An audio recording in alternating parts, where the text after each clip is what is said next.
Hey everybody, welcome back to the podcast. I am joined by Aaron Bart, who I've known for a year, 2 years, Aaron? I don't remember. Good.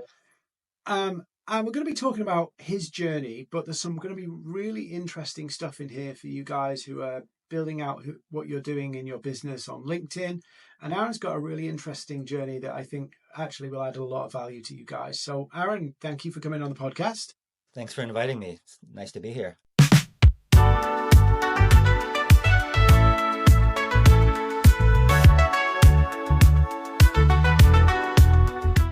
So I guess let's just kind of start with we'll kind of go. Yeah, I met you as you were kind of focusing more on LinkedIn, but what was your backstory before you kind of went, do you know what, I'm really going to use this platform? What was your story to that point? Yeah, good question. So I come from ad agency background. I'm a designer by trade, and I worked as first just an individual contributor as a designer, and then I was given a team of designers to manage and a team of motion graphics artists, and I was basically thrown in at an ad agency, and they said, now you're a manager, now you're in a leadership role. I had no training. No one showed me how to do that. And so I just figured it out, and I ended up being pretty good at that. And so after about 15 years of working at ad agencies in the US, mostly in the Bay Area and San Francisco and Oakland, I really just started to burn out on that. It wasn't for me. I just was not passionate about what I was doing anymore. But at the same time, I was now in a senior leadership role at a large agency running a 50, 60 person creative organization. And I had spoken to a bunch of friends who left corporate and started doing coaching. And I said to myself, that feels like something I could do and that I want to do. And so I pivoted to leadership coaching, basically taking my experience in a leadership role, having learned or self-taught how to be a senior leader, and brought that into an individual coaching practice that initially getting referrals from other agencies. I was in some ways like just leveraging what I had already done and put that together in these programs to coach other leaders. So that's how So that started. that kind of agency world can be pretty crazy. It's pretty intense, right? Yes. And the other thing about that, like the goalposts are difficult with kind of agency projects. So, things never quite are the same. There's lots of pressure. And that seems quite a big shift to go from that kind of world to coaching. I know what you were doing, managing teams, Yeah. but still you've got that kind of pressure of, campaigns to do, changes. That's quite a change of pace, right? Yeah, it is, and it was. And I prefer this way of working. I do sometimes miss working with teams, but I think for me, in this stage of my life, I have two kids. I'm feeling like I want a little bit more of the peace and less of the chaos and stress of agency life. And I think it's similar in the UK, but in the US, ad agencies, you're working 10, 12-hour days, and sometimes clients really don't appreciate that at all. And the people on the team also feel that stress. And a lot of my job as a leader on these teams was dealing with individual with burnout, with team drama, with people just feeling the stress of that type of work environment. And that's a lot of what I bring into my coaching work as well. So you jump ship, you go, right, I'm going to do this. You've got referrals. And how does that work? How does that work as a business? What did you do? Because obviously you're on LinkedIn, you're promoting on LinkedIn, but Yeah, how did you find that journey? I'm assuming you've not yeah. got gazillions in the bank and you need to kind of earn a living at the same time. What was that transition like?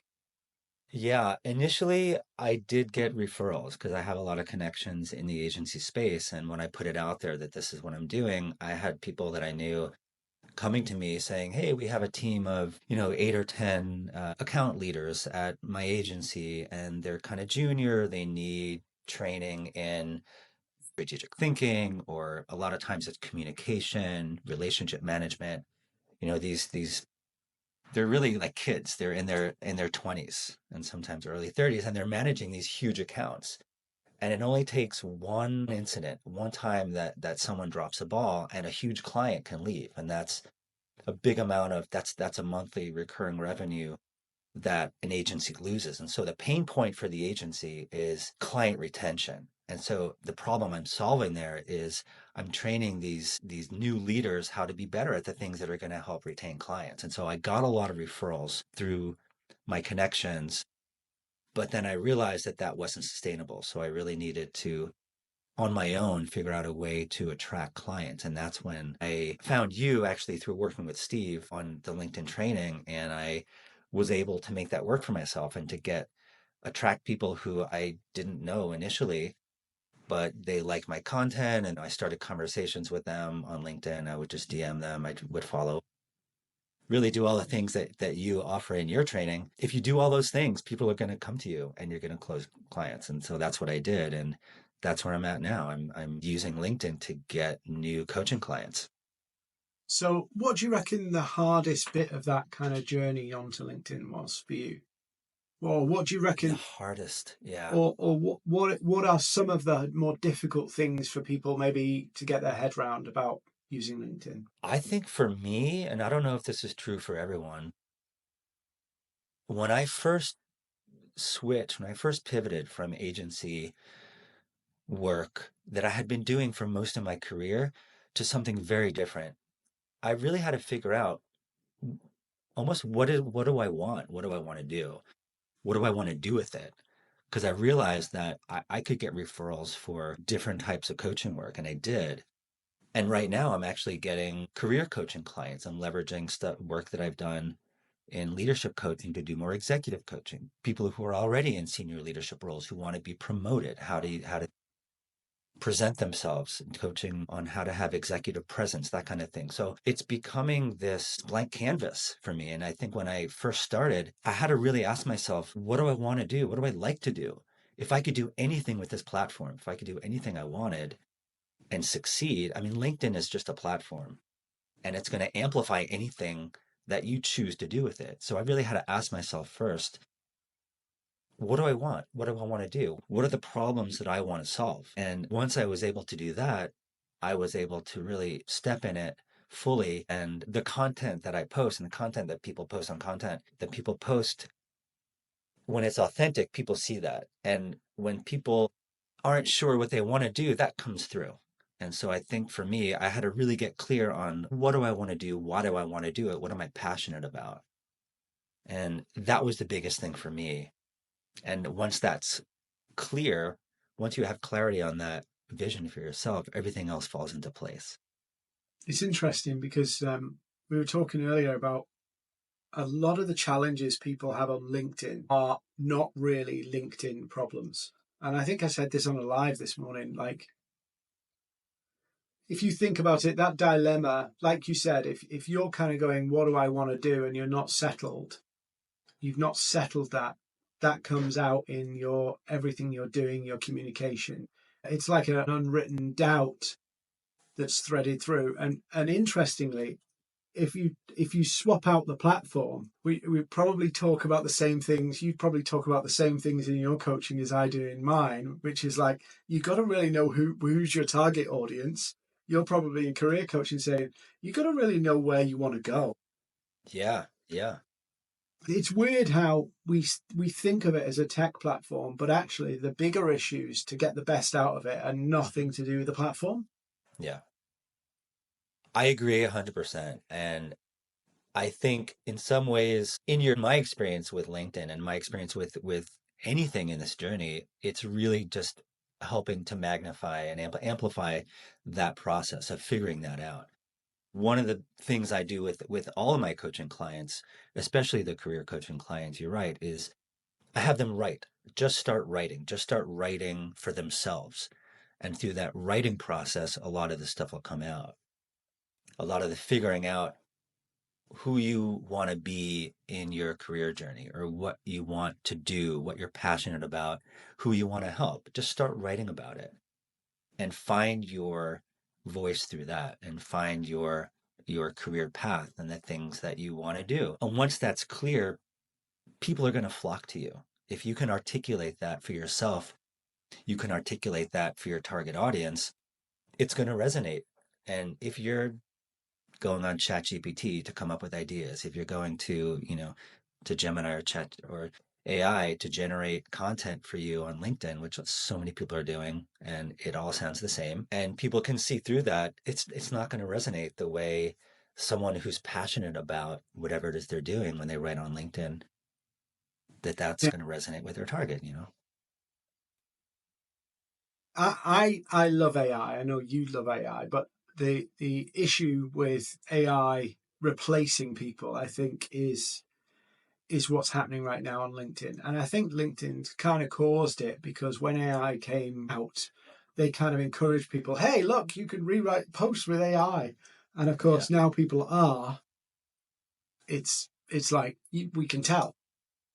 Yeah. And AI cannot replicate, you can't manufacture that authentic sense, that feeling, and people can smell it from a mile away. And so if you want to be successful, I think if you want to be successful in anything, you just have to be honest with yourself.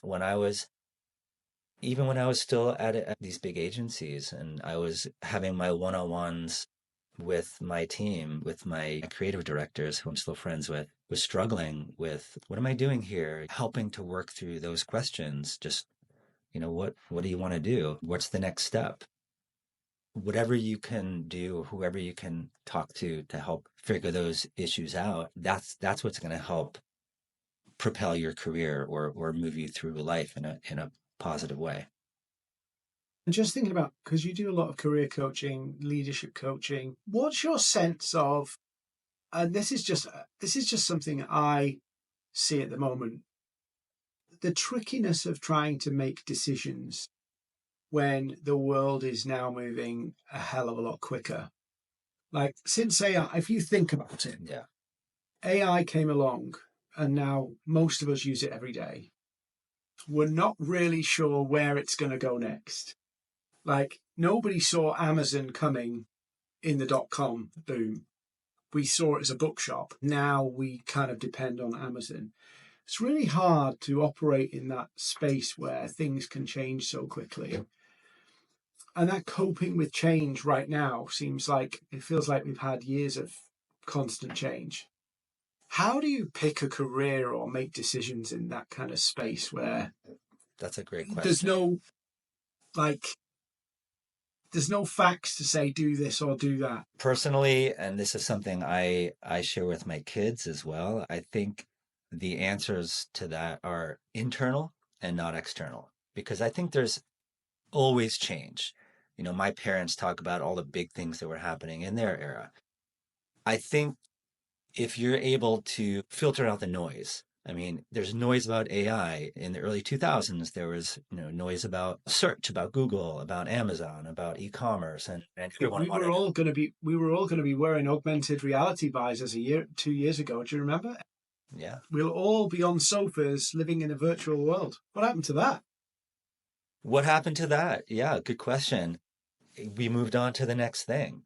And I think anyone who was able to, at any point in that technology, in that trend, if you can jump on that and come up with an idea or figure out what you enjoy about it or what you want to do with it that's valuable, that's going to add value to other people that are going to pay for it, you can be successful if that's what you want to do. I think what I'm saying is you ask how do you make those decisions. I think the thing is to just look internally and just to be still and quiet and figure out what do you want in it and try to filter out the noise because there has been a lot of noise about AI and it's evolved very quickly. But if you slow things down and you just see here's what's happening, here's the technology. I don't need to learn everything there is to learn about AI right now. I don't need to I mean you want to learn about what's out there. You want to have some sense, but you don't need to feel about the decision about what should I do because everyone else is doing it. No, what do you want to do and what's available to you given the journey of the technology, the journey that you're on in your career. So I think people just need to sort of take a step back and say, there's a lot of noise out there, and we're also we're tapped into it more because of social media. Like there's just so much amplification of everything that's happening out there. So it does feel like it's moving quickly. Yeah. And I think it's impossible.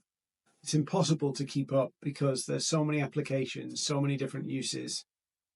But I think one thing that's really interesting for me, and I'd love your take on this, when social media came out, the promise of social media was it would connect us with the world, and it certainly has done that. And there's a whole load of unintended consequences of that connection.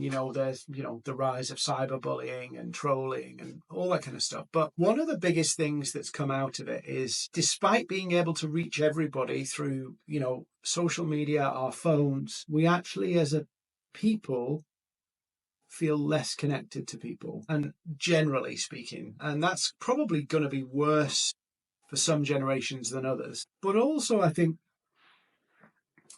that everybody's worried about AI taking jobs. And I want to kind of linger on this because of the career piece. Yeah. But I also think there's going to become some incredibly talented human jobs. And by that, I mean a, a craving or a desire for the ultra human skills. And I don't mean just, oh, AI can't do this. I mean like storytelling. I Yes. mean like the soft skills, as they call them. Um, is that me just theorizing, or it just feels like there's going to be this ultra human movement at the same time as AI? I think that's already happening. I think there is a huge need for those social skills, those in-person social skills. I wouldn't even call them soft skills. Social media, you're right. When social media first introduced, when, it was MySpace and then Facebook. I mean, I'm old enough to remember when it was Friendster. And back in those I've never days, heard of that. yeah, Friendster. I remember AOL chat. Well, this is like early 2000s. There were some platforms that kind of came and went, but in those days, social media was a way to it was an add-on to human interaction. You were doing it with your friends, with people you already knew. You were finding people on Facebook from high school, from college that you already had a connection with. Family, friends that you can now share photos with, that, it was a way to just augment your existing in real life social ecosystem. And now it's becoming just you're interacting with people just on social media. You're connecting with people on Instagram because you want to build your followers. You want to get that dopamine hit when you post, and it doesn't matter if you know them in real life or not. So I think, and again, like I think younger generations who are growing up more and more with that model where they're on their phones more. They're on their phones a lot more even now than doing things in real life having that real human interaction. And I think it's a shame because yeah, we're not learning those social skills as much.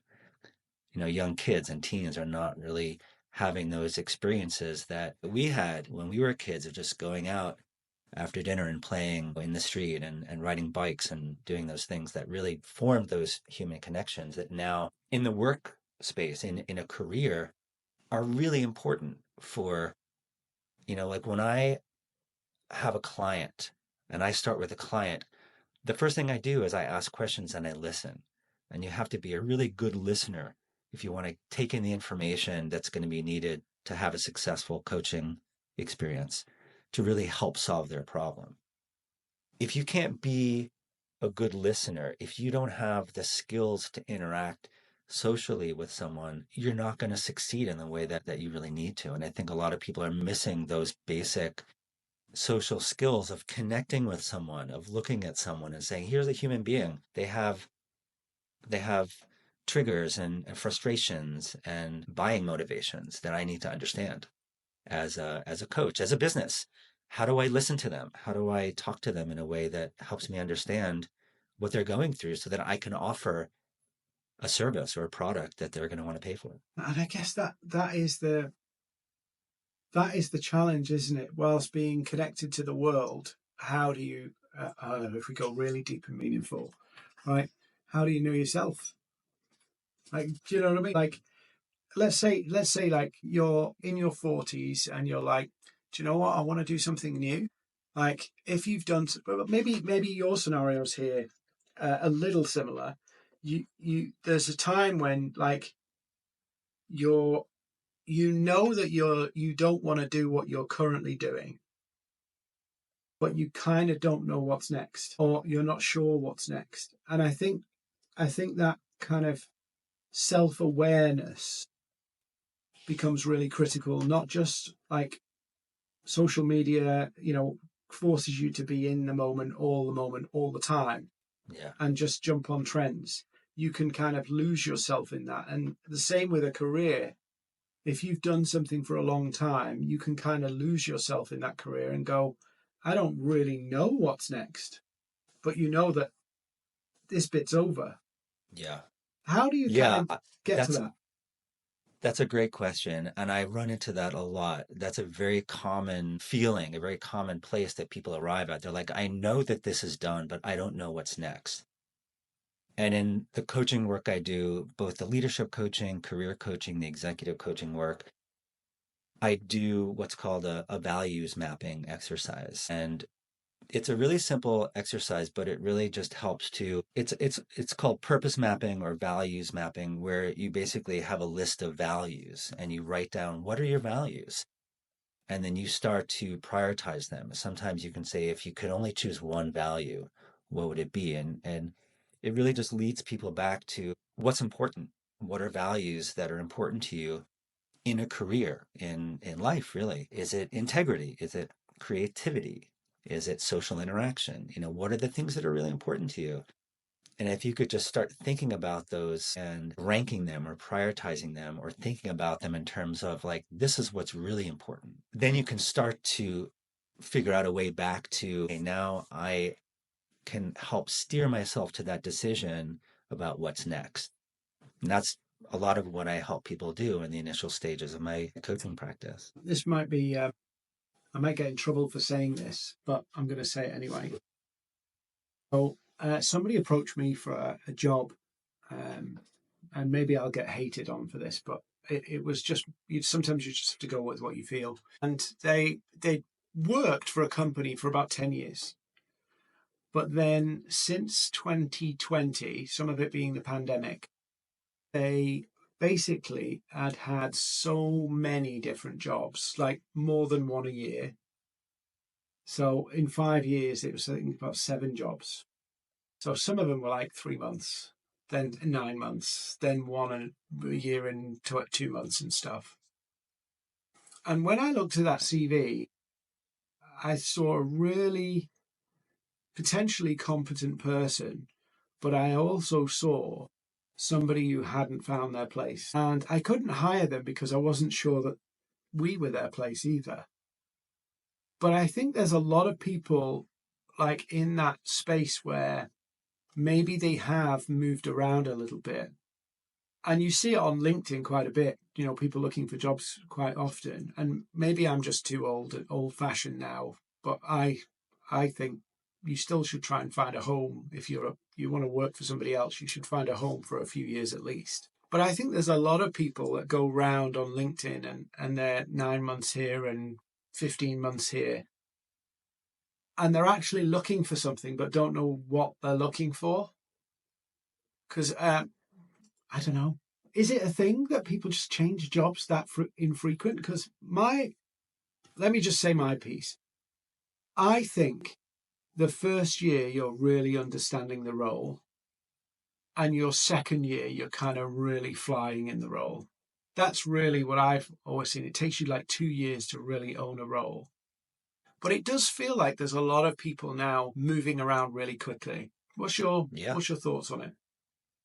I agree. I see that too. I work with a lot of people who leave jobs and go to the next thing and find that it's not for them. I think there are a few reasons why that happens with different individuals. I think there are also different careers where it's more common to move around. I think sales roles, there's, people who are in sales might find themselves, hired by someone who just needs a biz dev guy for a few months, or they they think they need someone who's a closer and it turns out that they're not. I think there's a lot of volatility in certain industries and in certain roles that accounts for that. And then I think people who are younger and earlier in their careers are still figuring out what they want to do. And so because there's opportunity, people will join a company or an organization and thinking that that's where they want to be, and then they learn that it's not, or they join for what they think are the right reasons. It's an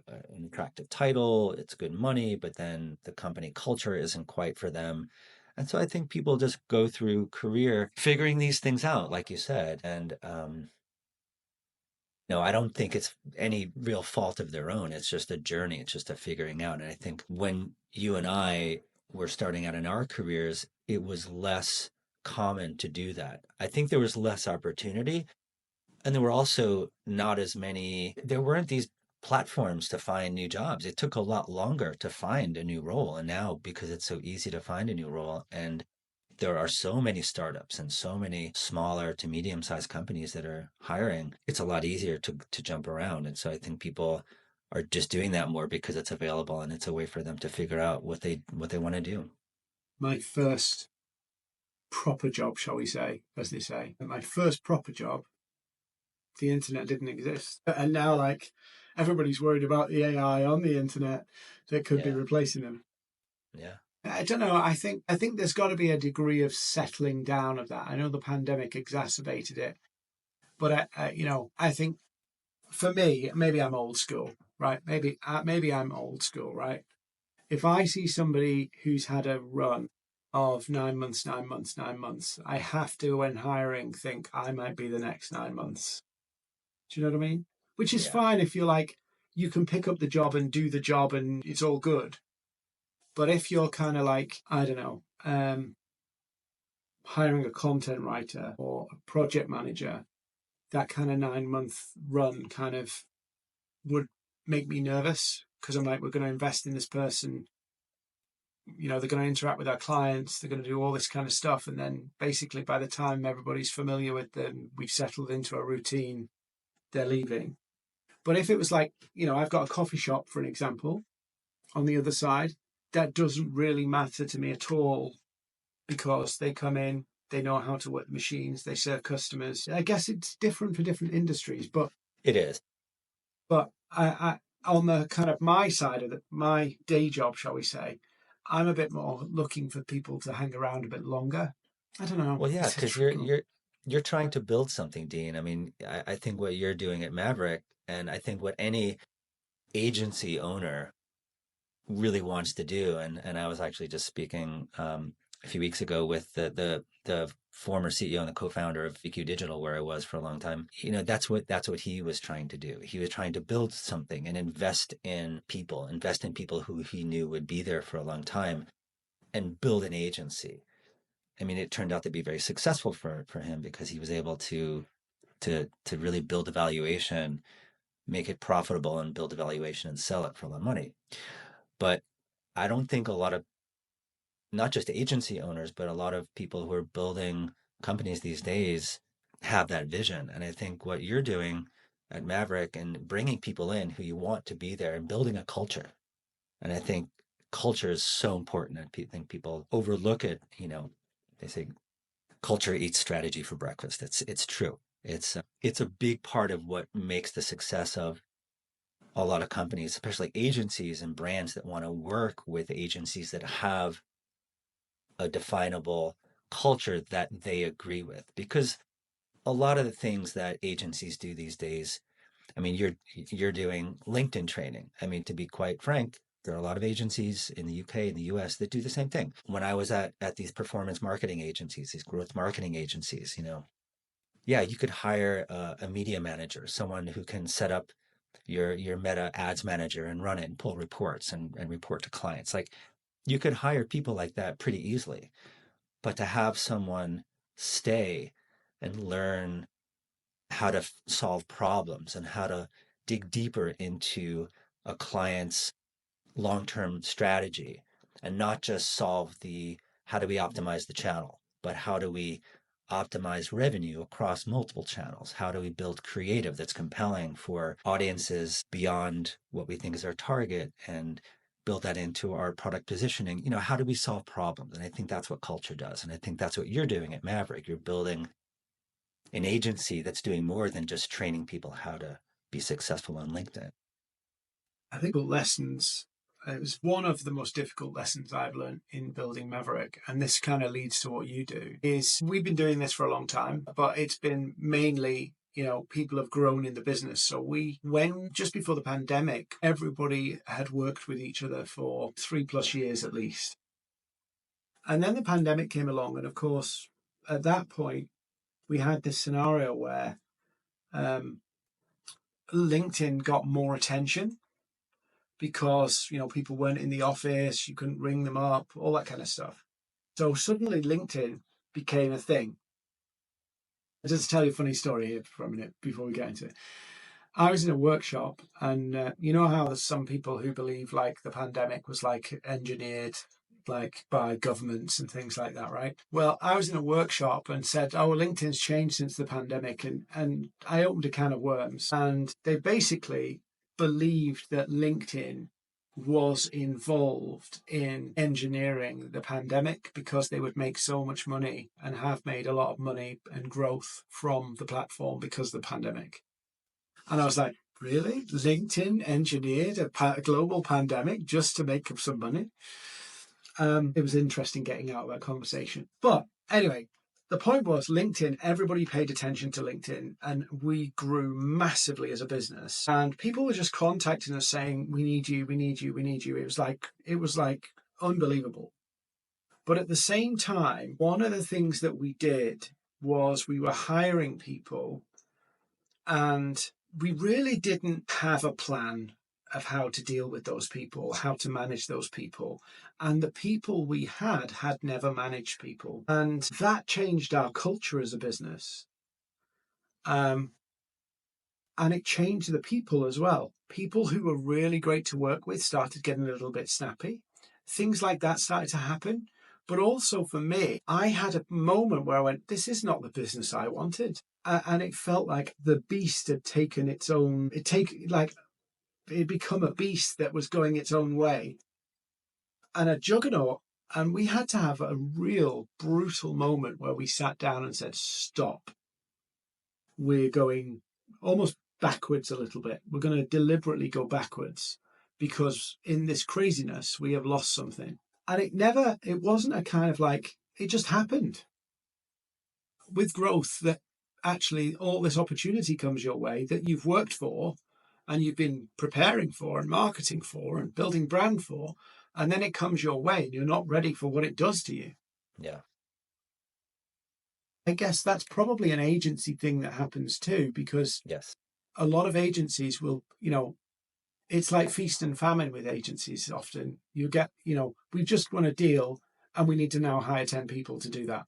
How have you dealt with that situation in the past where you've had that kind of crazy growth, but now you've got culture taking its own course, management taking its own course? Yeah, it's a common phenomenon. You're right. Growth does lead to that. I mean, it's a double-edged sword. You want to grow. Growth is desired, but culture changes and things break. And I think the first thing is just to notice it. I think to notice when that's happening.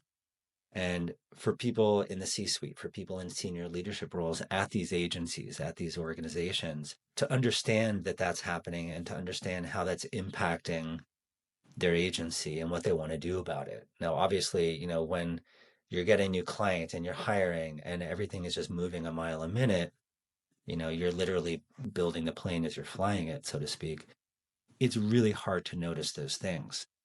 So I think what's important, and a lot of times this comes from HR, it comes from people in the C-suite, people in the leadership roles who want to take care of the agency, of the people, of the culture. They'll slow things down and they'll say, this is what's important right now. Yeah, we want to win new business, but we also want to continue and either shift to something more not human, but hire people who both can fill the roles and can do the jobs, but also who more fit with the culture and the direction of what we want to do. And also just notice that, people are burning out or people are working on things that they are a little bit outside of their wheelhouse. Those kinds of things just need to be addressed. So my opinion is that when those kinds of things start to happen in that growth period at an agency, or really any company, that you just have to notice it and leadership has to address it. And leadership has to listen to everyone at the agency. And I think putting out surveys and asking questions and getting people together and getting people to, and it's hard, very hard when everyone is remote, but there are ways to do that, to bring people together, to say, let's talk about something that's not work right now and figure out, what's the next thing for us. And, you say surveys. That's one of the things we did. Yeah. And I didn't like the survey answers. And I was like, because there was things on there that I didn't see. But then when somebody said them, and because we were growing so fast, because there was a whole load of new people in the mix who didn't have that direct communication, because the communication changed as well. There was a couple of things in there that was said that was just like, that cut a little bit. But then as somebody pointed it out to me, because you're running a million miles an hour, I was like, I see it. But I didn't see it until it was pointed out to me. And we just had to go, right, stop. We're going to stop things here. We're going to go backwards a little bit. And we're going to set some new things in place. And it was difficult because we'd let things go. We were doing all right. The clients were happy. We were retaining business, all of it. But the way the business was functioning just wasn't great in the way I didn't like the way it was doing it. So we had to go backwards a bit. And then it was kind of harder because we had to reverse things, habits that had developed. And it took us 2 years. It took us 2 years to kind of get back to the place we wanted to be. So let me ask you, Dean, when you sent that survey out and you got responses that you said you didn't like, I mean, you were hearing what people were thinking and saying and feeling. So you were just hearing what was real, but you said you didn't like it. Why didn't you like that?